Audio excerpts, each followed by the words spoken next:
be with you. Assalamu alaikum. Alaikum salam wa rahmatullahi wa barakatuh. Now I know I said Antoine. Antoine. Antoine, but how do you pronounce it? Antoine. Antoine. Yeah. Antoine. Parlez-vous français? Oui, oui, je parle français. Bonjour. Bonjour. Bonjour. I know, I mean, there's a big community in France. Yes, there is. Yeah. There is, and you know, they're tuning in and they're like, alhamdulillah, we have a native from Paris. Mm-hmm. You got the French, that's how you can identify. Is that like particular to... That's usually more British. More British? Yeah, but people usually associate with Why do they associate it with the French people? You know, I guess, you know, it's the beret and the baguette, and I don't carry the baguette with me. Yeah. So you have a very interesting story. You were agent to the stars, the underground stars, Derek Carter and some of these other people who were very well-known DJs, some of the top elite DJs in the music world. And we want to kind of get a before and an after. So tell us a little bit about yourself, and so we can kind of have the audience identify with you, and then we'll get to where you're at today. Inshallah. Bismillahir Rahmanir Rahim. So, Jazakallah khairan first. Thank you so much for having me here, inshallah. I'd say we because it's my wife and I actually traveling, and we were just going back to Chicago where I used to live, and that's where I reverted to Islam 12 years ago. At that time, as you were saying, I was in the music business. I was bringing basically French DJs to the US, French DJs and musicians, and the other way around as well. And as you were saying, music was my life. Dance was my life. I was spending most of my time in nightclubs, not for drinking. I wasn't drinking at the time, actually. I had quit drinking already, but to be in that kind of frenzy. I guess, and Chicago opened up its arms for me, and so I worked there for a few years. But I guess I was also developing on the side some, I wasn't satisfied completely, of course. I was looking for something else, and even though I was physically involved in a lot of things, spiritually something was missing. There was a big void, you could say. There was a void, definitely. Isn't France known for now being people go to France for that romance, and it's kind of linked to, you get away, you got French wine, French women, and it's just kind of like, the big party in France, romance. Is this kind of, is this correct? There's a part of it that's correct. It still has, a very big fantasy. Fantasy, that's what it is. People create a fantasy around French, the French language. But you, I mean, obviously you were living that whole lifestyle and you weren't happy. No, when I grew up also, I was lucky enough to travel. I lived in other cities. I lived in London, I lived in Hong Kong. I'd seen other parts of the world, and for me, it all eventually goes to the same materialistic view of things. Our world today is just the same pretty much everywhere. Yeah. So even this fantasy about France, when people get to Paris, they understand that it's no more. No? No, unfortunately. Is that is it the French president also, who was kind of also just chasing his desires? Is that the one? And he was hiring prostitutes, and is that the French president, or which? This one, maybe not, so overtly, I don't know. But, These politicians, they're kind of getting caught with, indulging in their passions. Yeah, you're talking about, the former president of the IMF. Okay, yes, okay. Who was going to be the next president. He was going to be the next president. Yeah, that's true. Yeah, okay. Yeah, astaghfirullah. Yeah, it's crazy, right? So you see people, I mean, indulging in their desires. You were, living, numbing their minds with, either drugs or alcohol. Yes, I was in the middle of that. Yeah, you were in the middle of that. I had some clarity because I wasn't taking any drugs or drinking. But I guess another way of numbing yourself is, through any kind of addiction. And music to me was an addiction. Dance to a certain extent was an addiction as well. I had to have that, that inner rush, like you can get in sports or you can get. So I was kind of hooked on that. And alhamdulillah, Allah Azza wa Jal made it so that I get injured, actually. I got injured. I couldn't perform what I was doing before. How did you get injured? Doing martial arts, actually. So you've done martial arts also? Yes. Capoeira, Capoeira, is that right? Okay. Yeah, I was playing capoeira here. Yeah. So, So you get injured now. Was it kind of a match that you had, or just during some regular training? Just during training. Okay. Yeah, and as something snapped actually in my back. I had to take a rest for a long time, and it happened so that at the same time I met this brother here, Farid, who I must say sending my biggest salam, because to date he's still my biggest friend, my best friend. So you met a Muslim now? I met a Muslim, yeah. Okay. He's a French Algerian Muslim. Okay, but before that, were you involved in any kind of religion? Not much. I was looking at different philosophies, mostly Eastern, like Buddhism, Taoism. I was more into that, basically. Yeah. You mentioned before, I think that you weren't, there's kind of a negative thing attached to religion. People don't want to be associated with any organized religion. Exactly. That at the time when I met this brother, that was what really struck me. He was someone who was very free, very himself, who knew himself very well, who had knowledge about a lot of things, was very smart, and we had a lot of conversations together. And he was taking me to other levels, really, of intellectualism. But at the same time, he was following what I called at the time organized religion, which for me was nothing but constraints and like shutting doors to your to your spirit or to your intellect. So for me, that was a big paradox at the time. Yeah. Is it in France? What's the predominant religion there now today? Today, some people say it's Islam. Some people, Islam? Yes, because there's a very large population of Muslims in France, and unfortunately, the Christian community doesn't practice anymore. The churches are empty. The churches are empty in France? Very much empty. I've heard the same thing in UK and many other European countries, that the churches are empty. Why do you think this is? Well, they got caught into that individualism, this materialistic world, and they don't see any interest in those traditions anymore. And on the other hand, the mosques are full. The mosques are spinning over the streets, which causes trouble sometimes. But because we're not given enough room to pray, for instance, on Friday prayers, for instance. So people pray on the streets. The mosques are full. Yeah, we're crammed, in the mosque in Paris. So how do you go from not wanting to follow any organized religion, and then you come to Islam?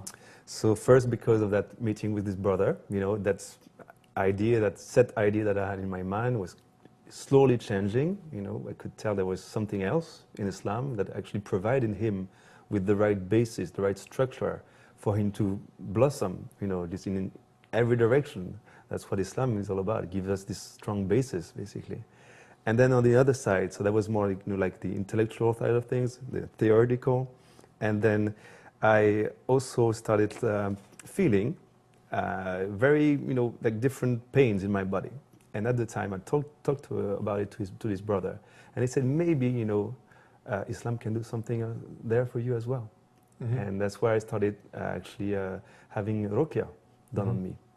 That's the healing with the Quran. You can actually do that. Yes. Yeah. And for me, that was very, very strong. Because the first time I actually heard the Quran, I didn't speak a word of Arabic. It was someone actually he had brought in, so I didn't know him. I was sitting on a chair, he started reciting, and I started shaking. Yeah. And I started actually moving the way like he was telling me to in Arabic, but I couldn't, understand a word. Yeah. It had a profound effect on me, like physically, emotionally, aesthetically as well. I could feel something in my heart opened up at that time. This, that it was just something very beautiful that was just coming to my heart, that was touching my heart, and from then on I was hooked. I guess I could tell that I needed to go and dig further in that direction. So that has never left me since then, basically. We're going to take a break. Right now, what you can do is actually type in, if you're close to a computer, type in Quran recitation and just listen to these words. Powerful. You might not understand them, but you will feel the effects, definitely. Quran recitation, and you can see if you can identify with what he was talking about. And we'll be right back with more to talk to our brother all the way from Paris. We'll be right back with more here on The Dean Show. Back here on The Dean Show with Anthony, and proper pronunciation or proper way to say this name is Antoine. Antoine. Okay. So Antoine, nowadays you see that when we mention religion, people have this distance they distance themselves from any organized religion. And then you mentioned something about the Quran. It had this effect Yes. on you. Yes. Now, many people don't know that, you know, Islam really calls you to think, to use your mind. You know, it's a thinking man's way of life. You know, this Quran ponders you to think. You know, the Creator is challenging mankind. If you say that this book is from other than the Creator, find one discrepancy, contradiction. As in the other man-made religions, you will see contradictions, things that, you know, don't add up. So people just leave religion altogether. You said that now that the Quran had a profound effect on you, and you went further. Was there mental intelligent stimulation that came after this? That when you looked into it, of course, you know, but I was at the time I wasn't speaking Arabic, so I was going through translation, and I must emphasize here how important it is to learn Arabic. I was actually, for a long time, I've been struggling with it because of the effect it had on me. You know, it was hard for me to open up a Quran. I could feel, you know, its, basically its power, I guess, you know, its healing power. So it was very much, you know, like in a room where I would be learning Arabic or listening to Quran, I would have to leave. It would be too much. If people were reciting around me, you know, it had this profound effect on me. So, of course, I could tell, you know, even though that at the time it was only like a physical thing, but I could tell, of course, those were powerful words. yeah. So, and all of this, you know, went further after that to a more of a, you know, like, again, I started learning about my deen. I was able to access this theological institute in Paris and, you know, learn about all we know about the Sirah, about life of the Prophet Sallallahu Alaihi Wasallam, about fiqh, about you know, Arabic eventually. And then so, yeah, eventually I get to a point, of course, where you're able to, you know, open up any page of the Quran and learn something that is useful for you in your life today, that has been an applied, very like practical application and lesson. How did you deal with all the negative stereotypes and the Islamophobia? Many people, they're searching for truth. You know, they want truth, and if truth comes to them, if they can buy it, they would pay for it. You know what I mean? But nowadays, as soon as you say Islam, there's some negative stereotypes, and we know all of this stuff is just false propaganda. That indeed Islam is this way of life from the Creator, submission to the will of the one who made you, your maker, the maker of mankind. You know, the same way of life that Jesus, Moses, and all the messengers of God, they call people to worship this one God. So now, you know, you have people, especially in France, a lot of Islamophobia. Yes. How do you deal with this? How did you deal with this? You're still dealing with it, I'm sure. Yes, of course. We're still very much concerned, although we've left, you know, France a few months ago now. But you know, this is our home. This is my country. This is where I was born. This is where all my family is from. So it's very painful. Just painful to have my religion being portrayed like this. My, you know, fellow countrymen having a very negative view for most of them, in my family even, you know. It's hard. It's hard because it's not anymore on an intellectual, you know, level, that the dimension that where things can be discussed. You know, it's actually hard to discuss. You know, you mention God in France, and the door's shut down. So it's very hard to actually have a conversation about God. Yeah, I mean, do you think now if people didn't have this myopic vision, they weren't so narrow-minded, and you can actually get in to talk, because people are, obviously you can see, like when you start talking about God being a man, that he died, and many of these beliefs that just don't make sense, Trinity, and you can't figure it out. And I'm sure French people are intelligent people, they're thinking people. So now I think most of this came from man-made religions, organized by man, but now, you know, the door's shut, but a lot of people are losing out, because I'm sure if they heard about Islam and it's the rational teachings, and you know, the way that Islam is the antidote for many of all of the social ills. Yeah, exactly. Yeah. It's again, as I was saying today, it's hard to challenge this on a like intellectual dimension level.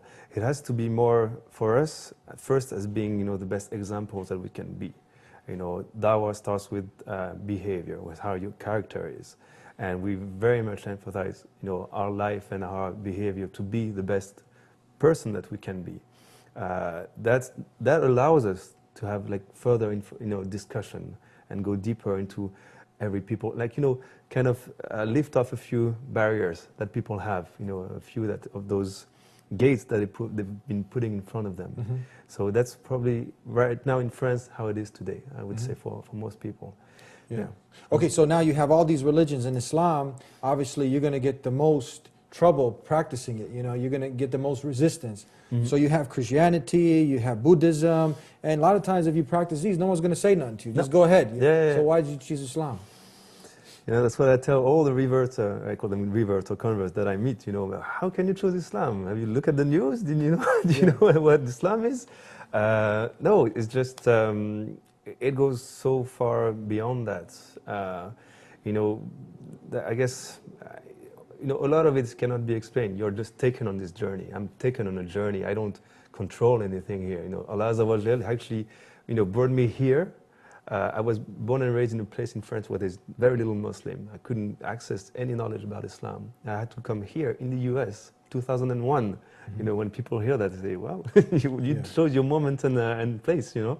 And I had to come here to basically find out about it. So I'm trying the best that I can to, you know, express who I am, first and foremost. I think that's the most important thing.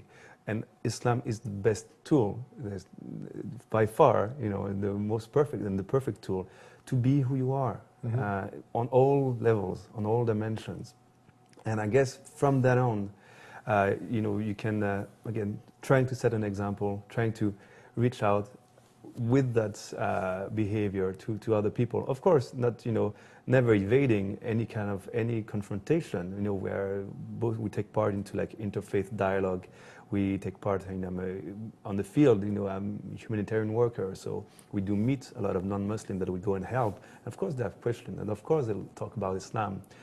But it's hard to like confront directly today in France. It's different here. You know, people are more open-minded here. People, you know, are still God-believing here. So you can talk about God, but yeah, it's hard to even mention the word God sometime in France. Yeah, I think people like, you know, most people that we talk to, and we have this 1-800 number, 1-800 number that people call, and some people will call sometimes aggressively, but after, you know, they calm down and they start thinking rationally, and we start to explain Islam to them, Islam just makes sense. Islam is not calling you to blind belief, as you obviously know. Islam, it provides the evidence. It's authentic. It's providing, you know, the thinking person. Is there a lot of atheists in France? Yeah, it probably is the first religion. Yeah, or the first, we really, I mean, according to our belief, we don't believe there's strictly someone who's purely atheist. Everyone believes in God. Yes, yeah. Or, you know, believing nothing is already believing in something. You know, so there's already a belief there somewhere. You just have to work on how, find the right words also. You know, we're missing a lot of the right words in France to being in French, you know, to be explained about Islam. A lot of people are just ignorant. It's just mostly ignorance. So that's the first thing, and then the second thing really is having a, you know, that broader view of how just being in your environment, being the best that you can, and setting an example and trying to be, you know, Islam has taught me that I can have a very critical mind about what's happening around me. It gave me those tools, how to analyze the society I'm in, the environment that I'm in, and trying to bring solutions. And it's true for me, that example in trying to bring solutions, and they're going to say, hey, this guy, you know, he has a few ideas that maybe not, that could be interesting for everyone. And where does he take this? From Islam, from you know, from the Sunnah of Rasul Sallallahu Alaihi Wasallam and from the Quran. Yeah, we're going to take a break, and then we have some more questions before we come to an end. Obviously, you know, people were out there, and depression is on the rise, you know, suicide, and people have money, but many people are unhappy. Are you happy? Alhamdulillah. So we're Muslim, you know. I cannot be happy. Definitely, and if you didn't know, I mean, Jesus was a Muslim, Abraham was a Muslim, all the messages that the Creator sent were Muslims, ones who submitted to the Creator, not the creation. They didn't worship anything but the one who created creation. That just makes sense. We'll be right back with more here with Antoine here on the Dean Show. We'll be right back. Back here on the Dean Show, before we went to break, I was mentioning some facts, not fiction, that suicide is on the rise. People have technologies on the rise, but depression is also.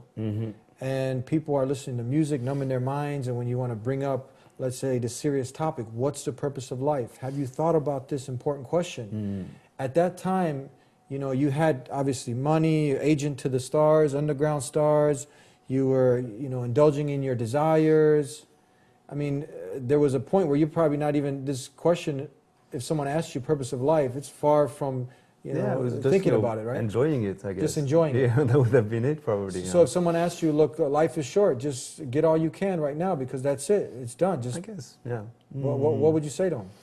Well, so today, you know, now that you I know that I've a different take on things, yeah, life is short. You know, every breath counts, and every breath today, actually, in our cities, even it's hard to breathe. You know, this even gets hard today. Everything is done for us not to be able to have that connection, you know, that spiritual connection, whether it is through remembrance, just remembering, and how can we not remember who created all this, you know, going a little further in our reflection. All this is given to us at any minute. Every breath is given to you. It's a blessing. Every piece of food, every step you take is a blessing in this world. And how can you not be thankful for that, basically? How can you just not, you know, think, okay, all this, people, you know, talk about the energy going through, or, you know, this everlasting thing goes around, but this has a creator too. All this, you know, it has to go back to the creator. You have to go this one step further, higher, to the creator of all things, and be thankful to him, because he's the one who created all this. You cannot be thankful to all this. This is creation. This is not the creator. So that would be probably my that's where it starts, being grateful and thankful. And not being too proud to turn to the one who created you and to thank him for all the breath that you mentioned, that we breathe. That's a blessing. If people right now, they can just hold their breath, see how long you can last on your own. You can't. Yeah. It gives you all this, but we don't even think about this. We are, as we were saying, numbed, but not only by music. We're numbed, you know, in the city life also. We're numbed by TV. We're numbed by all the screens. You know, I haven't had a TV for 10 years, more than 10 years. When I go to someone's place, I'm totally hypnotized by it. So I can tell it's a powerful tool, a very powerful tool. The media, right? And just the screen itself, you know, because you'll be looking, you know, it's your reptilian brain that goes and see movement and light. That's all it needs. And then you get distracted. That's distraction right there. That's already like starting to worship something else. Trying, you know, you're just fascinated by something that's not Allah. Yeah. So for me, that's our society today has a lot of struggle, a lot of traps. So if someone says, how can you give up music? I mean, people go to sleep to music, alarm to music. You know, that's all they think about, you know, making a new CD, put it in the car, blasting it, and just, you don't think about this reality, purpose of life, you know, and going beyond the partying, the playing, and amusement. So what if someone's telling, how can you live without music? You know, I was right there. I was just having music 24-hour day, and I quit like this. You know, from one day to the next. I threw all my records. It was, you know, it wasn't very transitioning, but I had to, you know, make room, basically.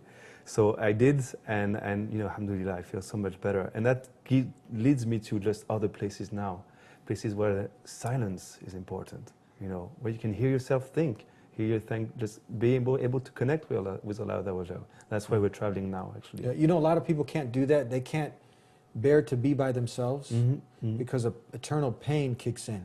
They have to be around people. They have to be in the pub, in the bar, drinking, taking some substance, because there's a void and they're filling it with the wrong things. Have you noticed that? Very much so. And I'm trying today to fill it with the right things, basically. That's what we're trying to do.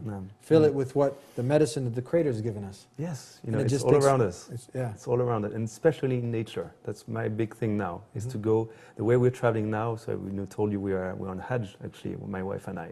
We're traveling to next year's Hajj, touring around the world, meeting a lot of mothers, you know, brothers and sisters, and also spending time in those places what they call organic farms, where people there, you know, they're very close to Islam, mashallah, because they have that direct connection with Allah, you know, and they're very much there. And I think for us, it's a one of the main solutions is out there, actually, in those places, in that kind of lifestyle, because what's coming today, you know, as far as the economic crisis, as far as the social crisis, everything is coinciding right now. Our iman in the cities is weak. When we go out, you know, it gives a full other meaning, basically, to what we're able to practice, to pray in nature, to have your, you know, your forehead on the ground and the earth. It's nothing comparable to that. Appreciating, you know, the Creator by looking at His wonderful creation. Exactly. Isn't it? Yeah. And you just get you know, and flabbergasted. all of its, you know, peoples. You know, He created us in different tribes so that we can meet each other. That's what's said in the Quran. You know, and that's what we're doing, basically. And we're very so now, before we leave, you're also traveling the world with your wife. Yes. And you started now, and your destination, final destination, God willing, is where? Mecca. Mecca, Hajj. Mecca, inshallah, Hajj. To the first house of worship built by Abraham. Inshallah. Yeah. Yes. Adam, even, you know, even going back further. So that's your destination now. You're going to travel the world. Yes. Amazing. From, you know, we started in France, Europe, Iceland, Greenland, the US, inshallah, South America, and then New Zealand, inshallah, Australia, inshallah, through Asia, inshallah, and then to Mecca, inshallah. Beautiful. We got to go now, but there was also, I forgot to mention at the beginning of the show, there's a famous UFC Ultimate Fighting Championship fighter, George Saint-Pierre. Yes. Now you guys, you speak the same language. We and do. to many of the, you know, you said like, look, now we've got a lot of people's attention. They're listening, and hopefully we can get someone get it to him. And for all the other French people now, what would you, now that the door is open, what would you encourage them to do?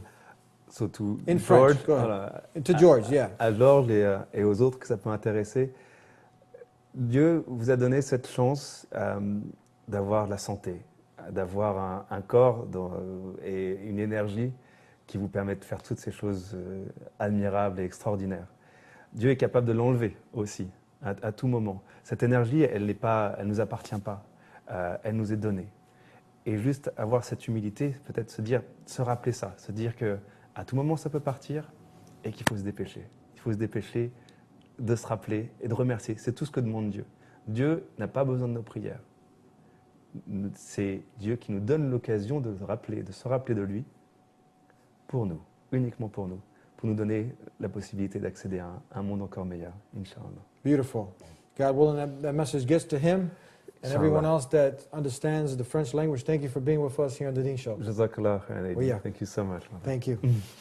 Now, this is a very important topic, you know, that many of us were neglecting. Purpose of life, why we've been created, and we shouldn't have apathy towards this. We should really think about it, and you want to model someone after someone who's successful, someone who's made $1 billion or $1 million, and then you look, okay, how'd they get there? So how did this person that lived from music, that was an agent to the stars, who just engrossed himself in materialism, now he came to this wonderful way of life that's based on reasoning, logic. Let's put aside all of these callow and just senseless arguments that are made by people. Islam, we obviously know, has nothing to do with all these things that are affiliated with it. Get to know it from the source.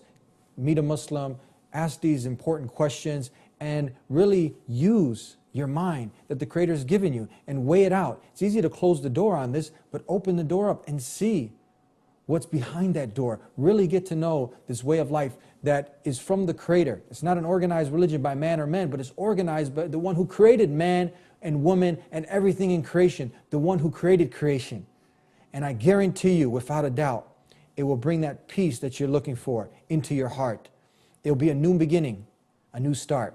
Follow us on Facebook, or like us on Facebook, follow us on Twitter, and tune in every week to the Dean Show. And let's just, I mentioned that suicide and the antidepressants, you know, are on the rise. The pharmaceutical companies are making millions on people's depression. But why stay depressed? So start right now. I'll leave you with some homework. Look, ask your Creator to guide you. Real simple. Not a man, not a woman, not the creation, but raise your hands up, prostrate the way that Jesus prostrated, and ask the Creator alone. That just makes sense. What's eternally built inside you is identifying with this. Ask the Creator alone to guide you. establish a direct connection. Even the stars such as Oprah Winfrey and many of these billionaires, they meditate. They meditate daily, 10 to 20 minutes in the morning, 10 to 20 minutes at night to awaken this spiritual side in them. But you can do something even greater than that. Take time to thank your Creator for all the blessings, for the air that you're breathing right now, and all the countless blessings that you get throughout the day. Too many to enumerate on. So thank Him and ask Him for guidance. Let's start there. Don't let this program end, and after it, you're being hypnotized by the boombox and the TV. Do it right now. And we'll see you next time here on The Dean Show. Until then, peace be with you.